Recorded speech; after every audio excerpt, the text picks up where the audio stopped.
Hello and welcome back to Watching Brief for the week of the 14th of June 2021.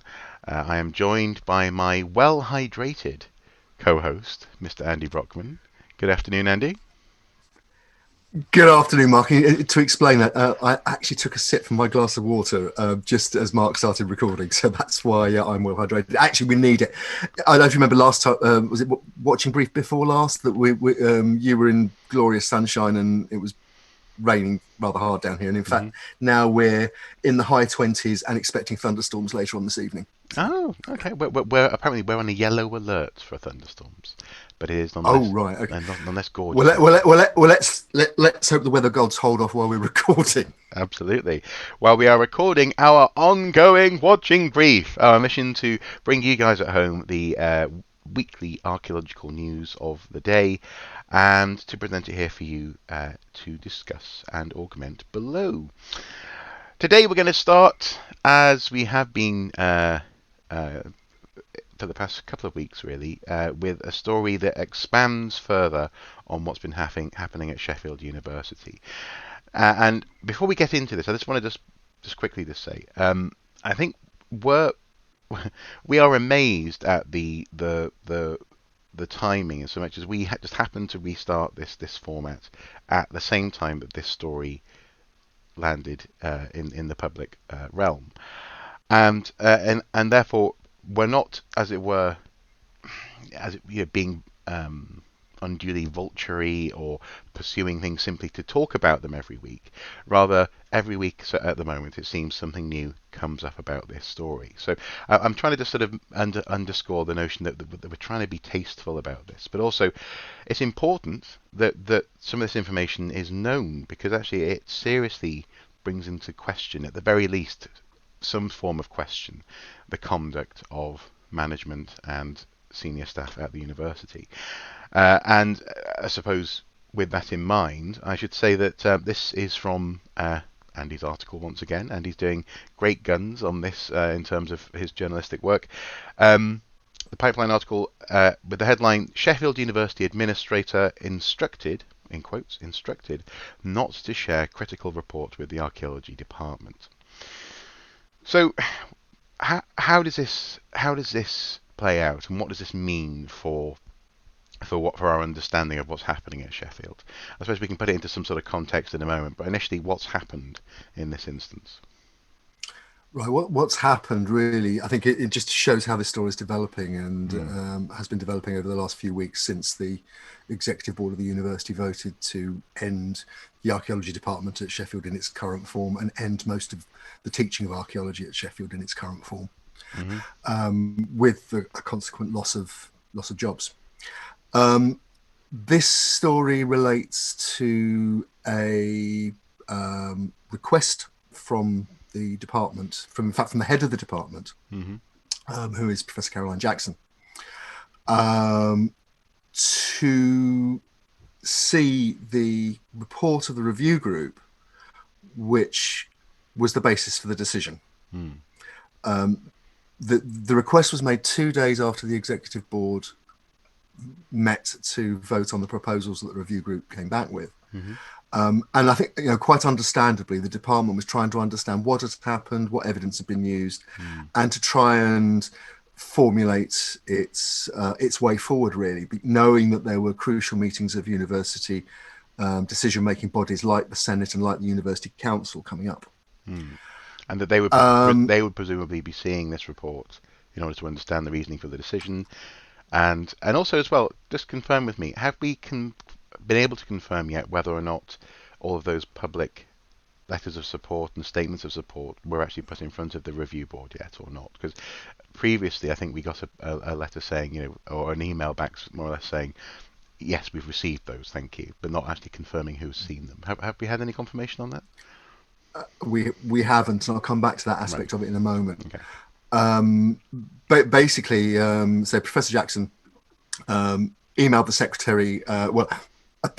Appears to have emailed the review group asking to see the report. hmm The secretary of the review group emailed back, and I'll give you I'll give you the quote here because it's I think it's quite illuminating.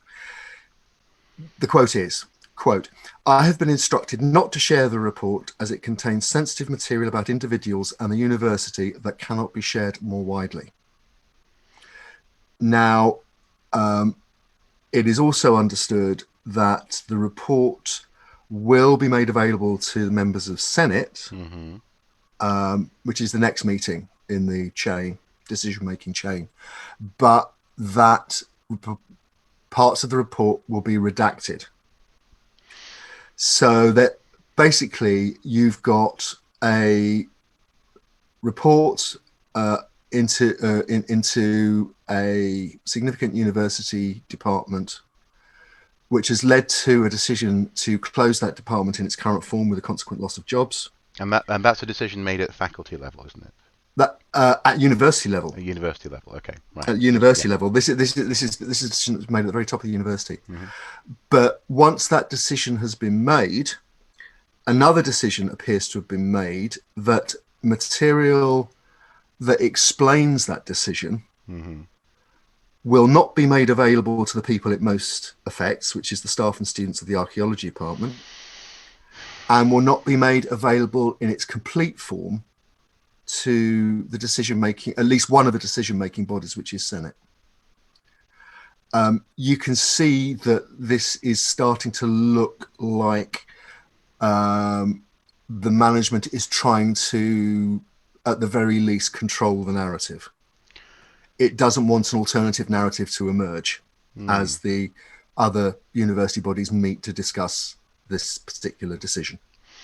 Or indeed, without too much speculation, a very literal element here is presumably without too much scrutiny, without too much scrutiny of the details of the decision, for whatever reason, for better or worse. That if you're not letting people see this information, you don't want scrutiny. That surely we can take that from this, can't we?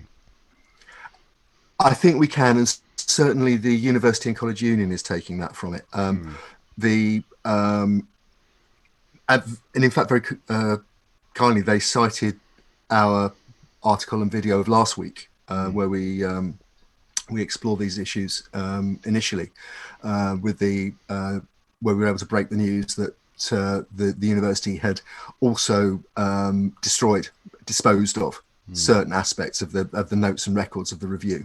And also just to be clear on that point, then there's no chance, or it doesn't seem to be, that this redacted information would be information that they can't provide because it's been destroyed. This is the redaction of the decision that was made and how it was made, as opposed to the meeting that was. Absolutely. To be clear, we've got two parts of what looks like a deliberate policy to limit the information that is available in terms of to anyone scrutinising the decision, and to actually prevent an evidence-based scrutiny of the decision. To look at alternative interpretations of the evidence, or whether evidence was elided over rather than actually directly addressed by the review, and so on. Yes. UCU, University and College Union, the Sheffield branch wrote a very strongly worded letter to its members on Monday, and I think it indicates the direction of travel with the argument, and the fact that the senior management of the university have a mounting problem over this, because what the UCU said was, in isolation, the above allegations are serious. Each one presents, and there were several allegations, we'll go into in a minute. Each one presents a potential violation of at least one of the University of Sheffield's Code of Ethics, retention schedule and change management protocols, and policy on CMA compliance. Taken collectively, these concerns represent more. They represent a structural lack of commitment to transparency and accountability. And then they go on to say that the health of a university community requires that everybody involved really has faith in the processes, that they're not going to be turned over by management or the unions or whoever, that everybody has to enter into a governance process in good faith. And that something as serious as closing a department and taking people's jobs and potentially careers away from them Mm-hmm. requires the highest level of good faith. Mm. Um, and the UCU is saying basically the actions of the department, particularly in disposing of material and withholding material, that good faith is rapidly disappearing. And they finally they say that given the fundamental and serious issues that have been raised, it's not only clear that the current plans for department closure should be suspended, but it's time for a full university-wide conversation about governance. Now that's close to a vote of no confidence in the current university management. Mm. Um, Mm.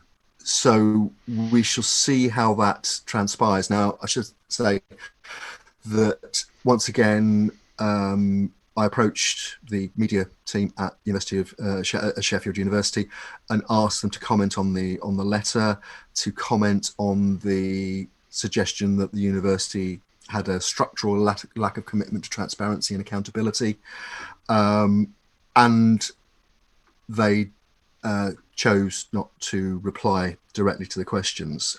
They just said, "Thank you for inquiry. We're continuing to meet with our trade unions on this matter." I also asked them who had given the instruction to both dispose of material and to restrict access to the review group report. And I asked directly, was it the Deputy Vice Chancellor who led the review process? Mm-hmm. Again, they didn't respond to the question, but they didn't deny it. Okay. Um. So that to one side. I'm not going to speculate any further on that for various reasons, Mm. including legal reasons. But one form of speculation is to ask the question: what are the options then for example, the UCU in this instance? Is in these cases is such thing as an independent arbitrator available? Can someone come in and essentially say, we need to make sure independently that this documentation surrounding this decision isn't further compromised?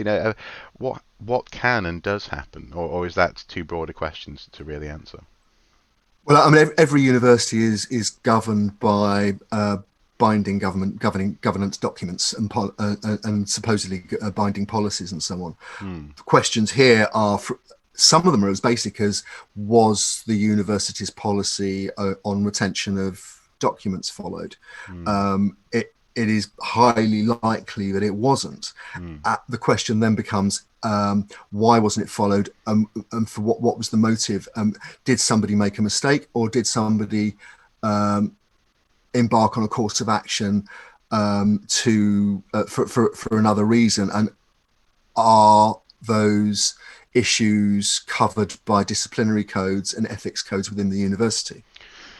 Do you know, it's funny you should say that. Earlier today, someone commented on actually on your article where it was shared elsewhere on social media, saying rogue admin, this kind of thing. A rogue admin must be this kind of, And the problem is, as you've just laid out, it's unlikely to be as simple as rogue admin, because as we've also seen elsewhere, and this is obviously anecdotal, but someone I saw in part of the Twitter thread surrounding this story, who claims to be senior admin at another university, a well-known university, said, if I did any of this, I would be fired. It's as Yeah. simple as that. It wouldn't necessarily even be, oh, disciplinary, slap on the wrist, you'd just lose your job because you've gone against the code so egregiously. And so if it's rogue admin, that person needs to be fired. But if someone is saying they've been instructed to do something, then this is actually more serious than just a disgruntled employee or someone accidentally hitting delete, because that's not even rogue, that's an accident. This is actually someone being told, admin being told to do something, at least from the claim made by admin at this stage. So that's not really an option as far as explanations go here. They can't just say, oh, it was a rogue No. admin, someone who really hated paperwork. It's Yeah. either way, it's very serious, Yes. and yeah, and obviously the UC is right to pursue it. So at this point, is there any word on what UCU might do next. Then obviously we've speculated a little bit on code of conduct, etc. But what are the options? Where could this go, and where do you see it going? It's a very good question, and at the moment, things are happening all the time. Information's coming forward all the time. Hmm. Um, so there are apparently hard deadlines, such as the meeting of the University Senate in a week or so's time. Mm-hmm. However, it is now clear from what the university told us yesterday that they are talking to the union, however grudgingly, Okay.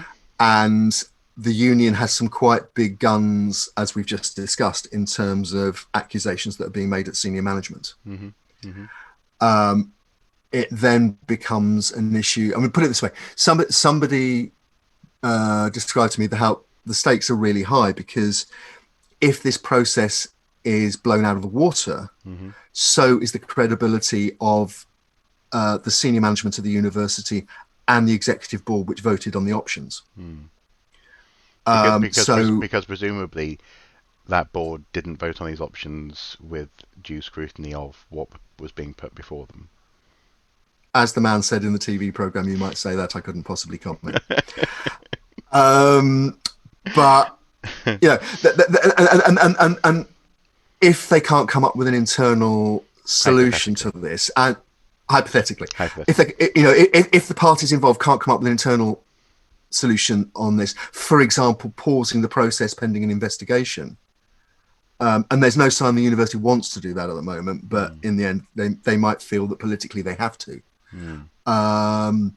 It really all depends on the pressure that the information coming out and the increasing pressure from their own staff and their teaching staff in particular, whether that pressure begins to tell. But there is there's a big legal gun that can also be employed, and that is that somebody takes out a judicial review to investigate the decision, Right. on the grounds that the university has not followed its own policies. Mm. And presumably that would be a review in the public interest, as it were. That's right. That's Yeah. right. And it would have to be taken out by an individual, but it could be an individual from the union or from the or the faculty, the student body, whoever. That wouldn't matter. That would matter. The fact of it would be the important thing. Right. Okay. Okay. Well, we'll keep an eye on this and continue to continue to talk about it. And it could because it seems as though the more people are talking about this, the less likely it is just to disappear.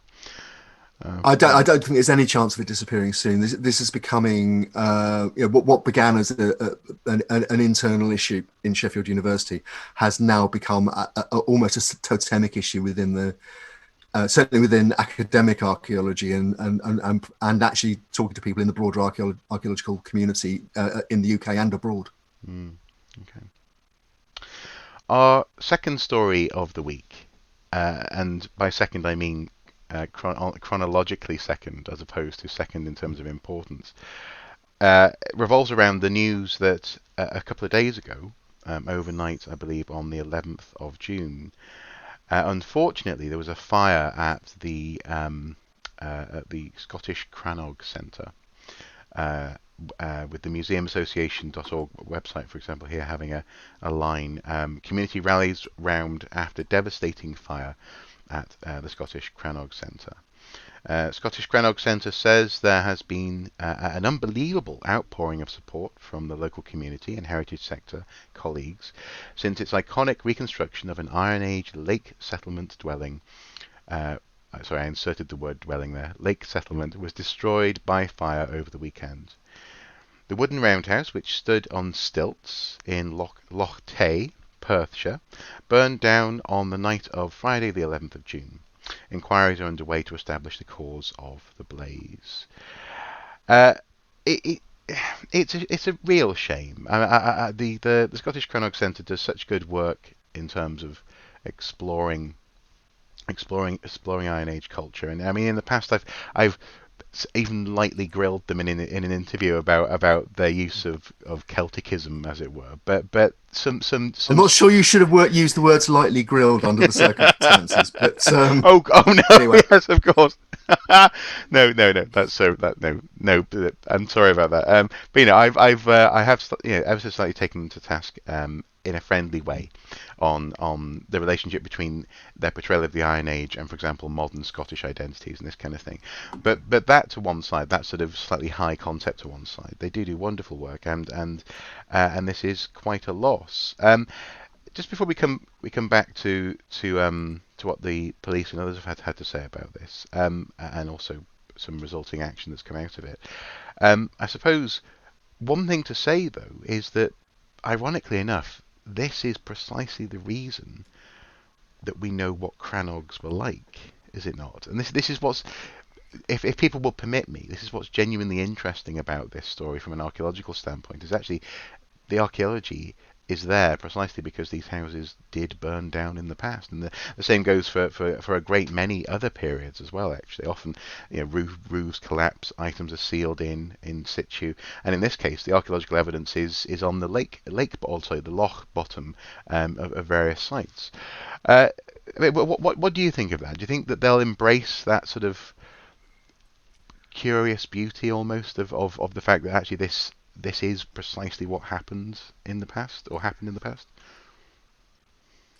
I hope so. I hope something good can come out of it because Hmm. obviously, this is a facility, an asset to the local community, to the local heritage economy, to the academic community Hmm. that's been around since 1997. Hmm. It's the year it opened to the public.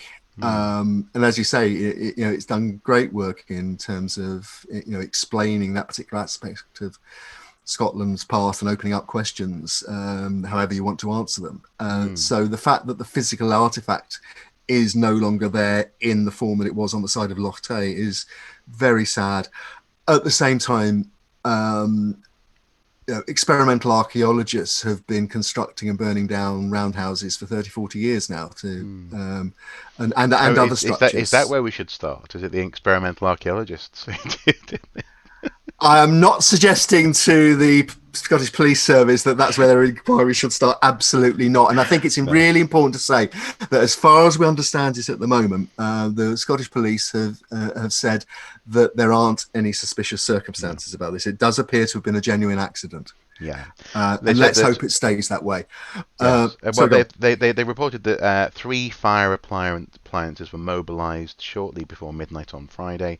Fire Yeah. crews worked into the early hours to extinguish a well-developed fire. And Mm. that's a quote, well-developed fire. No one was reported to have been injured in the fire, which is probably something I should have said right at the beginning, actually, of Yes, that's the this. important. Yes. That's the really important thing. And Police Scotland spokesperson said, "We are made aware of the fire at the Crannog. However, there's nothing to suggest that at this stage that the fire was started under suspicious circumstances." Absolutely. What's really lovely though is that already, obviously, we've hinted at that there's a huge amount of community support that's already been rallied around the centre. The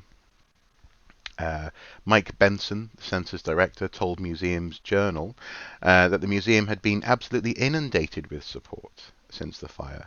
MGS, Museum Gallery of Scotland, is working to support the centre, while Deputy First Minister and Perthshire North MSP, member of the Scottish Parliament, John Swinney, is planning to visit the site today, says the Museum Association at the time of publication. And its site development is set to continue. Over the last year, um, uh, various grants have been awarded. Prior to the fire, Crannog had been planning an expansion on the north shore of Loch Tay at Delurb. I think that's how that's pronounced, Delurb. The Crannog community is recognised for innovation, ambition, and care for local area, qualities that will, with support, will be central to their recovery from the fire. Is the quote here. One final thing, MGS Chief Executive Lucy Cassett said, the Crannog team worked so hard to continue their vocational learning opportunities with young people during the pandemic and to welcome visitors back once it was safe to do so. Our hearts went out to the team when we heard about the fire, and the immense loss of the iconic Crannog reconstruction will be felt by many. And and and rightly so. I suppose I mean, it's worthwhile saying as well that at the moment there's a crowdfunding campaign. So justgiving.com, someone set up very quickly a campaign that was aiming first of all for £20,000, which it smashed through, and it's currently raised that total to 50,000. And at the time of recording, they're at 74% and have a total of £37,230 pledged by 1,323 supporters. So they are well supported, and I suppose this is a really good news story for just how well supported archaeology and history teaching actually is within the community. People love this stuff, and people want to see it continue. If it does continue, what what what what what would you want to see at the old site? Like, given that they're expanding onto a different part of the shore, do you think going and investigating it could be interesting?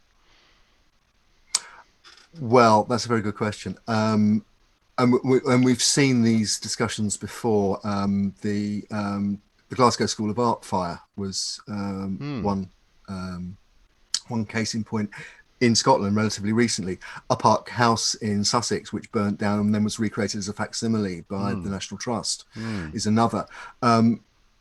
There are always discussions about what you should restore and how much and to what level. Personally, I think in this case, if you're going to tell the story, and you alluded to it earlier, of Crannog communities, lakeside communities in Britain, then personally, I would leave this site as it is and just let it decay and observe that decay and explain it to the public, and recreate the house itself on another part of their site, so that you can actually almost see the kind of processes that were going on in antiquity when these places were inhabited.